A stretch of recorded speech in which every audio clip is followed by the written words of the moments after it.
नमस्कार दोस्तों, मैं हूं अंकित और स्वागत है आपका मेरे चैनल पर। प्रथम विश्व युद्ध एक ऐसा युद्ध जो यह दिखा गया कि पूंजीवादी देश खुद को अमीर बनाने के लिए किसी भी हद तक जा सकते हैं। देखा जाए तो इतिहास में जितने भी युद्ध हुए हैं उनके पीछे का मुख्य उद्देश्य था संसाधन इकट्ठा करना। ऐसा ही करते करते पश्चिमी देशों के लोगों को ख्याल आया कि लोगों को मारकर अपनी बात मनवाना थोड़ा मुश्किल सा होता है, तो संसाधन इकट्ठा करने के लिए उन्होंने उपनिवेशवाद की नीति अपनाई। ये देश उन देशों को अपना लक्ष्य बनाते थे जहां से कच्चा माल प्राप्त करना आसान होता था और व्यापार की संभावनाएं जहां ज्यादा होती थी। एक के बाद एक कई सारे पश्चिमी देश इसी उपनिवेश की होड़ में शामिल हो गए और एक दूसरे से ही लड़ने लगे। विडंबना देखिए, ये लोग जो भी संसाधन इकट्ठा करते थे उनका ही इस्तेमाल करके युद्ध लड़ते थे और फिर संसाधन इकट्ठा करने के लिए लड़ाई करते थे। इसी प्रक्रिया में सदियां बीत गई और दुनिया में तनाव इतना बढ़ गया कि 20वीं सदी की शुरुआत में यूरोप की औपनिवेशिक शक्तियों के बीच पूर्ण संघर्ष को टालना असंभव हो गया। प्रथम विश्व युद्ध की शुरुआत का तत्कालीन कारण था ऑस्ट्रिया के सिंहासन के उत्तराधिकारी आर्क ड्यूक फर्डिनांड और उनकी पत्नी की हत्या। यह घटना 28 जून 1914 को सेराजेवो में हुई थी। इसके एक महीने बाद ऑस्ट्रिया ने सर्बिया के खिलाफ युद्ध की घोषणा कर दी। रूस, फ्रांस और ब्रिटेन ने सर्बिया की तरफ से लड़ाई लड़ी और जर्मनी ने ऑस्ट्रिया की तरफ से।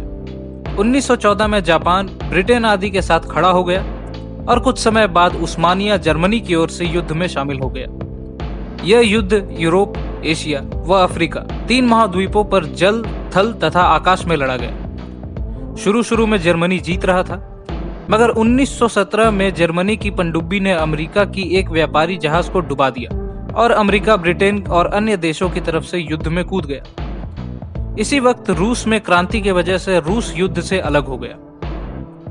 2 गुट जो युद्ध लड़ रहे थे वो थे मित्र देश, जिनमें ब्रिटेन, अमेरिका, फ्रांस, रूस, इटली और जापान शामिल थे, और दूसरी ओर जर्मनी, ऑस्ट्रिया, हंगरी और उस्मानिया। इन सभी देशों को केंद्रीय शक्तियां कहा गया। इस युद्ध में भयानक विनाश हुआ और केंद्रीय शक्तियां हार गई और अंततः 11 नवंबर 1918 को ऑस्ट्रिया के कहने पर युद्ध विराम की घोषणा हुई। इस युद्ध में अनुमान के हिसाब से 9 करोड़ लड़ाकों की जान चली गई। तो ये था एक छोटा सा सारांश प्रथम विश्व युद्ध के ऊपर। अब जानते हैं कि भारत इस युद्ध में क्यों कूद पड़ा था। जब यह युद्ध शुरू हुआ था तो भारत ब्रिटेन का उपनिवेश था, यानी अगर ब्रिटेन कहता तो भारतीय सैनिकों को युद्ध में जाना होता। यह भारतीय राष्ट्रवाद का परिपक्वता का वक्त था, मगर अधिकतर जनता गुलामी की मानसिकता से ग्रसित थी। उस समय सरकार को माई बाप समझने की प्रवृत्ति भारत के लोगों के दिमाग से खत्म नहीं हुई थी। इसलिए जब भी ब्रिटिश सरकार ने सहयोग मांगा तो भारत के लोगों ने सहयोग किया। भारत के सैनिकों को जिस भी जगह भेजा गया वो वहां जी जान से लड़े। इस युद्ध में मेसोपोटामिया की लड़ाई से लेकर पश्चिमी यूरोप, पूर्वी एशिया और मिस्र तक भारतीय सैनिकों ने अपना दमखम दिखाया।